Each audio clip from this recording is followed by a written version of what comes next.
ہوا کیا ہے؟ قرآن کہتا ہے کہ ایک لفظ کن ہے جس سے کہ اس کائنات کی تخلیق ہوئی۔ اللہ تعالیٰ کے اس ایک حرف کن نے سب سے پہلی شکل جو اختیار کی ہے وہ وہی پارٹیکلز ہیں نور کے، سب سے چھوٹے چھوٹے پارٹیکلز۔ یہ خنک نور کا دور ہے جس میں کہ حرارت نہیں تھی، گرمی نہیں تھی، ٹھنڈی روشنی، ایک بسیط نور تھا کہ جو اس حرف کن کے ذریعے سے وجود میں آیا۔ یہ جو دور ہے خنک نور کا، ذہن میں رکھیے، اس میں ابھی حرارت نہیں ہے، اس میں گرمی نہیں ہے، جو بھی ہے اندر پوشیدہ ہے اس کے، وہ بعد کا مرحلہ آئے گا جب میں عرض کروں گا۔ اس خنک نور کے دور ہی میں دو چیزیں اللہ نے اس سے پیدا کی جو صاحب شعور اور صاحب تشخص ہے۔ ایک ارواح انسانیہ، وہ بھی نورانی ہے، اس نور سے بنی۔ دوسرے ملائکہ، وہ بھی نورانی ہے اور اس نور سے بنے۔ سب سے پہلے اللہ نے حضور صلی اللہ علیہ وسلم کی روح کو پیدا کیا، کیونکہ ابتدائی مرحلہ یہی ہے۔ یہ خلق نور کا دور ہے، جبکہ ابھی نہ کوئی ناری کرے تھے، نہ کہیں کسی طرح کی خاک وغیرہ کا کوئی مسئلہ تھا۔ اس کائنات میں اللہ تعالیٰ کے حرف کن نے ایک خنک روشنی کی شکل اختیار کی تھی، اس سے پیدا کی گئی ارواح انسانیہ، انہی میں ایک روح محمدی ہے صلی اللہ علیہ وسلم۔ تو اگر سب سے پہلے اللہ نے اسی کو بنایا ہو تو اس میں کوئی حرج واقع نہیں ہوتا، وہ بھی مخلوق ہے، وہ بھی اللہ کے بنانے سے وجود میں آئی ہے۔ صرف ایک تقدم زمانی اسے حاصل ہے کہ سب سے پہلے اللہ نے نبی اکرم صلی اللہ علیہ وسلم کی اس روح مبارک کو اس نور سے پیدا کیا، لیکن اسی نور سے تمام انسانوں کی ارواح پیدا کی گئی، اور انہی سے وہ عہد لیا گیا تھا لست بربکم قالوا بلی، اور اسی نور سے ملائکہ پیدا کیے گئے ہیں، جس کے بارے میں حدیث میں آپ کو بتا چکا ہوں کہ حضرت عائشہ صدیقہ رضی اللہ تعالی عنہ سے مروی ہے حضور کا یہ قول کہ اللہ تعالیٰ نے فرشتوں کو نور سے پیدا کیا۔ اس کے بعد تنزل کا مرحلہ آتا ہے۔ اب تنزل کس میں ہو رہا ہے؟ تنزل ذات باری تعالیٰ میں نہیں ہے، معاذ اللہ ثم معاذ اللہ، یہ اللہ تعالیٰ کے ایک امر کن کی جو شکل ہوئی ہے، در حقیقت اب اس میں تنزل ہو رہا ہے۔ وہ دوسرا تنزل جو ہے وہ یہ ہے کہ اس خنک نور میں بڑے بڑے ایکسپلوژنز ہوئے ہیں اور ناری کرے وجود میں آئے۔ یہ ذہن میں رکھیے کہ ایک شے ہے، اس کے اندر کوئی حرارت مخفی ہے، ظاہر نہیں ہو رہی۔ ایٹمز ہے، ایٹمز کے اندر بہت بڑی انرجی ہے، ظاہر نہیں ہو رہی۔ اس خنک نور کے اندر بھی وہ انرجی موجود تھی، لیکن انسولیٹڈ تھی، اس کا ظہور نہیں تھا۔ لیکن جب ایکسپلوژنز ہوئے ہیں تو پھر یہ کہ بڑے بڑے ناری کرے وجود میں آئے۔ یہی ناری کرے ہیں جن کو ہم سورج کہتے ہیں، بہت بڑا ناری کرہ ہے سورج، اس کے اندر کمبسشن کا عمل چل رہا ہے، عمل احراق ہے، اس کی حرارت کا ہم تصور نہیں کر سکتے۔ بڑے اور نہ معلوم کتنے سورج ہیں اس کائنات میں، یہ نہ سمجھیے کہ ایک ہی سورج ہے۔ یہ ایک سورج کے گرد ہمارا جو یہ ہے ایک سولر سسٹم ہے، کنبہ ہے اس کا، کہ اس کے گرد جو ہے یہ سیارے چکر لگا رہے ہیں، کرے ہیں، اور نہ معلوم کتنے سورج ہیں۔ پھر ایک سورج ہے اور ایک ستارے ہیں، ان ستاروں کے گرد یہ سورج اپنے کنبوں کو لے کر چکر لگا رہے ہیں۔ بہرحال ہم یہاں پر جو ہے اصولاً جو بات سمجھنا چاہ رہے ہیں اس وقت وہ یہ ہے کہ یہ سیکنڈ سٹیج ہے، تنزل ہے یہ، کہ اب اس خنک نور میں جب ایکسپلوژنز ہوئے ہیں تو وہاں سے بڑے بڑے ناری کرے وجود میں آئے۔ یہ ایکسپلوژن کا میں جان بوجھ کر بول رہا ہوں، اس لیے کہ جدید سائنس میں، جدید فزکس میں ایک لفظ استعمال ہوتا ہے دی بگ بینگ تھیوری، اس کا نام ہی ہے دی بگ بینگ تھیوری، کہ ایسا معلوم ہوتا ہے کہ ایک وقت میں کوئی بہت بڑا دھماکہ ہوا جس سے کائنات وجود میں آئی۔ اب یہ دھماکہ جو ہے بگ بینگ تھیوری جو ہے، یا تو یہ ہے کہ اس کو تعبیر کیا جائے گا اس حرف کن سے، کن، وہ کن کیسا ہوگا جس نے اس پوری کائنات کو وجود بخشا ہے، اس کا ہم تصور نہیں کر سکتے۔ یہ ہم کہہ رہے ہیں کن، لیکن اللہ کا وہ کلام جب صادر ہوا ہو اور حکم ربی امر کن جو ہے اس کی کیا کیفیت ہوگی، تو یا تو بگ بینگ جو ہے یا تو اس سے تعبیر کیا جائے، اور یا یہ کہ جو یہ ایکسپلوژنز ہوئے ہیں اس خنک نور نے جو ناری کروں کی شکل اختیار کی ہے، تو یہ بگ بینگ ہے، یہ دھماکہ ہے۔ یہ دور ہے کہ جس میں اس آگ سے اللہ نے تیسری مخلوق پیدا کی۔ میں نے اب پہلے دو کر دیے نا، نور سے دو مخلوق، انسانی ارواح اور ملائکہ۔ دوسری سٹیج پر یہ تیسری مخلوق پیدا ہوئی ہے، جنات ہیں، یہ آگ سے بنائے گئے ہیں۔ قرآن بار بار کہتا ہے وَالْجَانَّ خَلَقْنَاهُ مِنْ قَبْلُ مِنْ نَارِ السَّمُومِ، قرآن مجید میں سورہ رحمان میں بھی ہے۔ اللہ تعالیٰ نے انسان کو پیدا کیا ہے مٹی سے، لیکن یہ کہ انسان کو بنایا ہے آگ کی لپٹ سے، بار بار آیا ہے یہ مضمون تو قرآن مجید میں۔ اور جنوں کا معاملہ جو ہے اور یہ کہ سورہ ہجر میں فرمایا گیا وَالْجَانَّ خَلَقْنَاهُ مِن قَبْلُ، یہ پہلے پیدا ہوئے انسانوں سے، لہذا یہ دوسری سٹیج ہے جس میں کہ جنات کی تخلیق ہوئی ہے اس آگ کی لپٹ سے۔ اس کے بعد جیسا کہ آپ کو معلوم ہے، اس حد تک تو میں سمجھتا ہوں کہ آگے اکثر لوگوں کے علم میں ہے جنہوں نے بھی کچھ فزکس پڑھی ہے ابتدائی، کہ پھر نظریہ یہ ہے کہ یہ جو بڑے بڑے ناری کرے تھے یہ جب تیزی کے ساتھ حرکت میں تھے تو ان سے کچھ حصے ٹوٹ ٹوٹ کر ان سے علیحدہ ہوئے اور انہی کے گرد چکر لگانے لگ گئے۔ یہ ہے در حقیقت ان سورج کے گرد جو یہ سیارے وجود میں آئے ہیں، یہ کرے جو ہیں۔ پھر یہ ٹھنڈے ہونے شروع ہوئے اور ان میں جب ٹھنڈا ہوا ہے وہ ناری کرہ تو اوپر جو ہے کرسٹ آیا، راکھ، جیسے انگارے کے اوپر راکھ آ جاتی ہے، راکھ ٹھنڈی ہوتی ہے، اندر انگارہ موجود ہے، ذرا سی راکھ ہٹ جائے اگر اور آپ کی انگلی جو ہے اس انگارے کو ٹچ کر جائے تو جلے گی، لیکن اگر راکھ اوپر ہے تو وہ آپ کو محسوس نہیں ہوگا۔ اور چونکہ ٹھنڈی چیز سکڑتی ہے لہذا اس کے اندر اب دراڑیں پڑی ہیں، کہیں پہاڑ بن گئے کہیں غاریں بن گئی، ساتھ ہی ان کے ٹھنڈے ہونے کی وجہ سے بخارات نکلے ہیں، انہی میں سے نکلے ہیں، انہی کروں میں سے بخارات نکلے ہیں۔ یہ بخارات ہیں جنہوں نے اوپر جا کر وہ جو جسے ہم فضا کہتے ہیں، ایٹماسفیئر، جس کے اندر گیسز ہیں، یہ یہیں سے انہی کروں کے ٹھنڈے ہونے سے وہ بخارات نکلے ہیں۔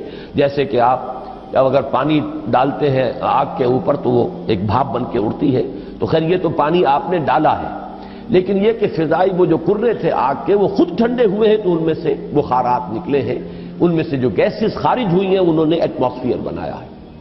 پھر اس ایٹماسفیرک چینجز وہاں ہوئی ہے کہ اس میں گیسز تھیں، ہائیڈروجن بھی آکسیجن بھی، وہاں پانی بنا ہے، بجلی کے بڑے بڑے جب ہوئے ہیں ان کے اندر تو اس سے پانی بنا ہے، اور پھر دھواں دھار بارش برسی ہے۔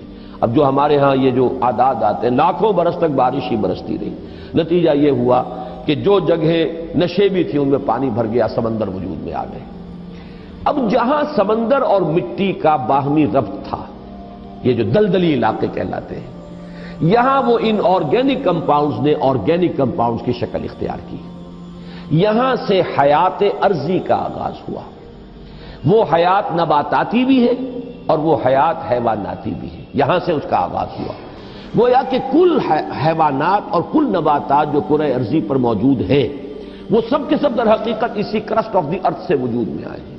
پانی اور اس مٹی کا امتزاج اور دلدل کی شکل اس کا بن جانا، اور وہاں سے ان آرگینک کی بجائے آرگینک کمپاؤنڈز کا وجود میں آنا، اور اس سے حیات کا آغاز، خواہ وہ نباتاتی حیات ہو اور خواہ وہ حیواناتی حیات ہو۔ اس حیات کا ارتقاء ہے کہ جو پھر انسان تک پہنچا ہے، وہ اس حیات، سمجھیے کہ حیات ارضی چاہے نباتاتی ہو اور چاہے حیواناتی ہو، اس کی چوٹی کی جو شخصیت ہے وہ انسان ہے۔ کیونکہ قرآن مجید بھی یہی کہتا ہے، انسان کو مٹی سے بنایا، کہیں کہتا ہے مٹی تراب سے بنایا، کہیں کہتا ہے تین سے بنایا، تین گارے کو کہتے ہیں، گارا جب مٹی کے اندر پانی ملا کے گوندھ دیا جائے تو گارا بنا، کہیں کہتا ہے تین لازب سے بنایا، وہ گارا اگر پڑا رہے تو اس میں چپچپاہٹ پیدا ہو جاتی ہے، خاص طور پر آرگینک اگر آپ اس میں میٹیریل ڈال دیں گے تو جیسے کہ پرانے زمانے میں لیپنے پوتنے کے لیے وہ تغار تیار کیے جاتے تھے تو مٹی جو ہے اس میں توڑی ملا دیتے تھے تاکہ اس کے اندر جو ہے وہ تبخیر کا عمل ہو، اور اس کے نتیجے میں پھر وہاں پر جو ہے وہ لیس پیدا ہوتا ہے تاکہ پھر اگر آپ اس سے پلسٹر کریں گے تو وہ ٹوٹے گا نہیں، کریک نہیں ہوگا۔ اگر ویسا گارا ہوگا تو اس سے پلسٹر کریں گے تو کریک ہو جائے گا۔ تو یہ لیس تین لازب۔ پھر کہیں کہا گیا ہے کہ وہ سوکھ کر کھنکھنانے لگا، من حمئن مسنون۔ اس کو اگر آپ دیکھیں گے جا کر تو دلدلی علاقوں کے اندر اوپر ایسی سطح بن گئی ہوتی ہے کہ جیسے بالکل وہ فلیکس ہیں اور پلیٹیں پڑی ہوئی ہیں ٹوٹنے والی اور بجنے والی، کھنکنے والی۔ تو یہ مختلف الفاظ جو قرآن مجید نے استعمال کیے ہیں ان کا بڑا قریبی ایک تعلق ہے ان تمام چیزوں کے ساتھ۔ اب یہاں سے جو انسان بنا ہے، اور یہ میں عرض کر چکا ہوں اس سے پہلے سورہ نوح میں بھی چونکہ یہ مضمون آ چکا ہے، واللہ انبتکم من الارض نباتا، اللہ نے تو تمہیں اگایا ہے زمین سے جیسے اگایا جاتا ہے۔ تو یہ جو ایوولوشن ٹری ہے اس میں اصل شے ہے امر رب، جب بھی چینج آئی ہے اللہ کے حکم سے آئی ہے، یہی امر رب ڈاروین کو معلوم نہیں، اسی کی تلاش کے اندر اس نے وہ تھیوری بنائی، سروائیول آف دی فٹسٹ اور اسٹرگل فار ایگزسٹنس، اور پھر یہ کہ ایکوائرڈ کیریکٹرز کا تھرو ہیریڈیٹی جو ہے منتقل ہو جانا اگلی نسل کو، اور اس کے ایکومولیشن سے نئی ایک نو کا وجود میں آ جانا، یہ پورا فلسفہ ہے ڈارون کا، اور یہ ثابت نہیں ہو سکا آج تک۔ البتہ ارتقاء وہ میں عرض کر چکا ہوں، اس کو تو مسلمانوں نے سب سے پہلے حکماء جو ہے ابن مسکوہ اور مولانا روم سب سے پہلے ارتقاء کی بات کرنے والے تو وہ ہیں۔ لہذا یہ جو عمل ہے اس میں امر رب ہے ہر جگہ پر کہ جس نے کہ کام کیا ہے ایک سے دوسری چینج میں، لیکن نتیجہ کیا ہوا ہے؟ حیوان انسان وجود میں آ گیا۔ یہ انسان نہیں ہے، حیوان انسان ہے۔ انسان تب بنتا ہے جب وہ پہلی سٹیج کی روح اس انسان کے ساتھ، حیوان انسان کے ساتھ لا کر ملائی جاتی ہے، تب انسان وجود میں آیا ہے۔ یہ ہے در حقیقت جو ایک آنکھ بند ہے جدید سائنس کی اور جدید فکر کی اور جدید فلسفے کی، وہ اس سے واقف نہیں، وہ حیوان انسان کو جانتا ہے، ہومو سیپین سے واقف ہے، اس کے ارتقاء کی بحث کر رہا ہے۔ ہمارے نزدیک انسان در حقیقت صرف حیوان نہیں ہے، حیوان انسان ہومو سیپینز اس کا بایولوجیکل نیم آپ رکھ دیجئے، وہ چاہے اس ارتقاء کے عمل سے وجود میں آیا ہو، لیکن وہ روح جو اس میں پھونکی گئی ہے، فَإِذَا سَوَّيْتُهُ وَنَفَخْتُ فِيهِ مِن رُّوحِي فَقَعُوا لَهُ سَاجِدِينَ، تو جب میں اس کو پوری طرح تیار کر لوں، نوک پلک سنوار دوں اور اس میں اپنی روح میں سے پھونک دوں تو گر پڑنا اس کے سامنے سجدے میں۔ تو در حقیقت مقام جو ہے انسان کا، اس کی جو عظمت ہے، اس کی جو بلندی ہے، اس کی جو رفعت شان ہے، وہ جو مسجود ملائک بنا ہے، تو اس حیوانی وجود کی بنیاد پر نہیں بلکہ در حقیقت اس روح ربانی کی بنیاد پر جو اس میں پھونکی گئی۔ یہ ہے سارا تھیسس، اس کو اچھی طرح سمجھ لیں، اس میں ساری چیزیں فٹ بیٹھ گئی۔ سائنس کے ساتھ ہر سٹیج پر کوریلیشن ہے۔ نمبر 2، قرآن کے ساتھ کہیں کوئی تصادم نہیں ہے۔ وہ آگ سے بنائے گئے، یہ خاک سے بنائے گئے۔ انسان کا چونکہ یہ ظاہری وجود جو ہے جسمانی، وہ تو خاک سے بنا، مٹی سے بنا، پانی سے بنا، یہی عناصر اربع جو ہے اس کے اندر لگائے گئے ہیں۔ البتہ جو انسان کا اصل مقام ہے وہ اس روح کی وجہ سے ہے۔ اب اس کو جان لیجئے کہ چونکہ یہ میں سورہ رحمان کے درس میں تفصیل سے واضح کر چکا ہوں، اس لیے کہ مولانا امین احسن اصلاحی صاحب نے اس مقام پر بڑی زبردست ٹھوکر کھائی ہے۔ ہمارا اجماعی عقیدہ رہا ہے سلف میں کہ جنات پر وحی نہیں ہوتی، جنات میں کوئی نبی نہیں ہوتے، نہ کبھی ہوئے ہیں، اور وہ بھی تابع ہوتے ہیں جو انسانوں میں نبی اور رسول آتے رہے۔ اور ان دونوں مقامات سے بھی ثابت ہو جائے گا۔ یہ میں تو حیران ہوں کہ اصلاحی صاحب نے اتنی بڑی ٹھوکر کیسے کھائی ہے، لیکن بڑا آدمی جب ٹھوکر کھاتا تو بڑی ہی کھاتا، پھر وہ چھوٹی ٹھوکر نہیں ہوتی۔ تو یہ ہمارا اجماعی عقیدہ ہے اور 100% درست ہے۔ اس کی وجہ کیا ہے کہ در حقیقت جن میں روح نہیں ہے، وہ روح وہ تو اس پہلی سٹیج کی شے ہے، جبکہ جنات کی تخلیق سیکنڈ سٹیج پر ہوئی ہے، وہ محض ناری ہے۔ لیکن انسان محض خاکی نہیں ہے، خاکی جمع نوری ہے، اس کے اندر وہ جو روح جو ہے وہ تو نوری ہے۔ آدمی زیادہ طرفہ ماجونس از فرشتہ سرشتہ وز حیوان، بڑا پیارا شعر سینکڑوں برس پہلے کہہ گئے شیخ سعدی۔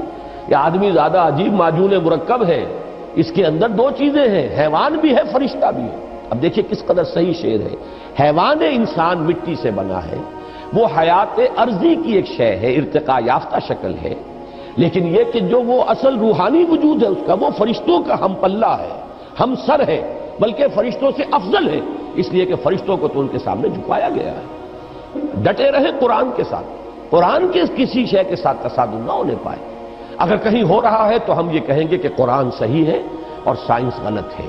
ہو سکتا ہے کہ ابھی اور سائنس ترقی کرے تو وہ وہاں تک پہنچ سکے جہاں تک کہ ہمیں قرآن پہنچا رہا ہے۔ جیسے میں آسمانوں کے تصور کے بارے میں بار بار کہتا ہوں، جب اتنا ریپیٹڈلی قرآن میں آیا ہے کہ 7 آسمان ہیں، طباقہ ہیں، ایک دوسرے کے اوپر، تو ایسا ہی ہے۔ آج تک ہم نہیں سمجھ سکے، کوئی حرج نہیں۔ آج سے 200 سال پہلے ہم اور بہت سی باتیں نہیں سمجھے تھے، ہمیں ایٹم کا سٹرکچر ہی معلوم نہیں تھا، ہم یہی نہیں سمجھ سکتے تھے کہ کل فی فلک یسبحون کے کیا معنی ہے، کہ ہر شے تیر رہی ہے۔ یہاں تو ثبات ایک تغیر کو ہے زمانے میں، سکون محال ہے قدرت کے کارخانے میں۔ چھوٹے سے چھوٹے ذرے کے اندر بھی آپ دیکھیں گے کہ اس کا ایک نیوکلیس ہے اور اس کے گرد جو ہے الیکٹران جو ہے چکر لگا رہے ہیں۔ کل فی فلک یسبحون، آپ چاہے اجرام سماویہ تک پہنچ جائیں، سورج اور اس کے ان کروں کو لے لیں، تب بھی وہ ہر چیز تیر رہی ہے۔ سورج بھی کھڑا نہیں ہے، سورج بھی تیر رہا ہے۔ کوئی ستارہ اور سٹار ہے جس کے گرد سورج چکر لگا رہا ہے۔ کبھی ہم نے یہ سمجھا کہ سورج کھڑا ہوا ہے، کبھی ہم نے سمجھا سورج چلتا ہے، زمین کھڑی ہوئی ہے۔ یہ ہمارے علم کے ادوار تھے، یا یوں کہیے علم کے نہیں جہالت کے ادوار تھے۔ لیکن آج علم انسانی یہاں تک پہنچ گیا کہ کوئی شے کھڑی نہیں ہے، ہر شے تیر رہی ہے۔ اب معلوم ہوا قرآن مجید میں ایک سے زائد جگہ پر آیا کل فی فلک یسبحون، ہر شے اپنے مدار کے اندر اپنی سطح کے اوپر تیر رہی۔ اسی طریقے سے وقت آئے گا کہ جب کہ ہمیں معلوم ہوگا کہ یہ بات تھی جو آج ہمیں معلوم ہوئی، جو قرآن 7 آسمانوں کے حوالے سے بار بار کہتا ہے۔ تو جہاں سائنس جو ہے وہ ہمیں قرآن مجید سے ٹکراتی بھی محسوس ہو، وہاں ہمارا معاملہ یہ ہوگا کہ ہم قرآن پر ایمان کو محکم رکھیں گے، ہم سمجھیں گے یہ آیت متشابہات میں سے ہے، اس کا مفہوم ابھی ہم نہیں سمجھ سکتے، لیکن ہمارا ایمان آمنا بہ کل من عند ربنا، یہ پورا قرآن متشابہات ہوں یا محکمات ہوں ہمارے رب کی طرف سے ہے، ہم سب پر ایمان رکھتے ہیں۔ دین کی بات پھیلانا صدقہ جاریہ ہے، ثواب کی نیت سے ویڈیو کو شیئر ضرور کیجیے۔ جزاک اللہ۔